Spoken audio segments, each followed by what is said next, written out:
Alors, point de situation, on ne va pas tous les aborder parce que on pourra pas, on n'aura pas le temps. Le corps électoral, ça c'est très particulier. Oui. Quand on est en métropole, on ne comprend pas bien ce qui se passe en Nouvelle-Calédonie.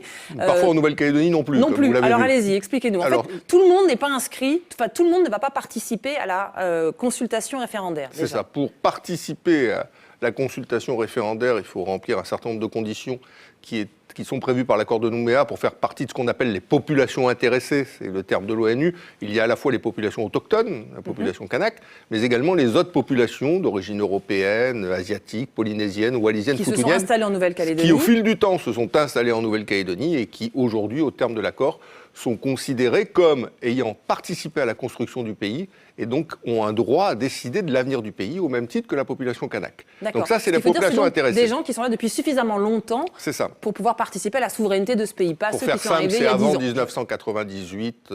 Il faut être arrivé avant 1998, à la date pour voter au provincial. Des accords de Nouméa. Je ne vais pas rentrer dans le détail parce que ce serait extrêmement compliqué. Mais déjà, il faut être là-bas depuis 1900, être installé avant 1998. Après, il y a un problème, c'est que même parmi les natifs de l'île, certains ne sont pas inscrits sur la liste électorale générale. Pour être inscrit sur la liste référendaire, il faut être inscrit sur la liste électorale générale, comme n'importe quel Français est inscrit pour aller voter aux élections municipales ou aux présidentielles. Sauf qu'en Nouvelle-Calédonie, il y a plusieurs milliers de Kanaks qui ne sont pas inscrits sur cette liste électorale générale et donc qui ne peuvent pas être inscrits sur la liste électorale pour le référendum de 2018.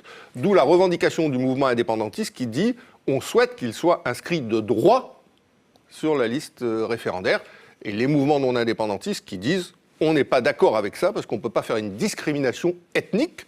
Tu es kanak, tu es inscrit de droit, tu n'es pas kanak, tu n'es pas inscrit de droit. Et si jamais une inscription de droit devait être décidée, il faudrait que ce soit tous les natifs, indépendamment de leur origine ethnique. D'accord, donc les autres, les non-indépendantistes disent c'est de leur responsabilité, s'ils veulent s'inscrire, ils s'inscrivent. S'ils ne s'inscrivent pas, tant pis, ils ne participent pas. Oui, c'est leur choix. C'est leur choix, sauf ça n'a pas été tranché, alors, cette question. Ah non, ça n'a pas été tranché, on a plutôt constaté une opposition, un désaccord sur le sujet, mais on a décidé de faire deux choses. Première chose, quantifier le problème.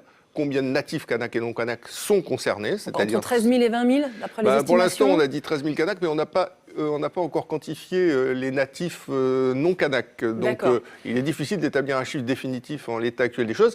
Et deuxième chose, on va faire expertiser juridiquement la possibilité constitutionnelle d'inscrire d'office des kanaks et des non kanaks sur la liste référendaire sans qu'ils soient inscrits sur la liste générale. Donc, on a progressé, mais pas sur une solution. On réunit des matériaux pour tenter de trouver une solution. Alors, on va essayer d'aborder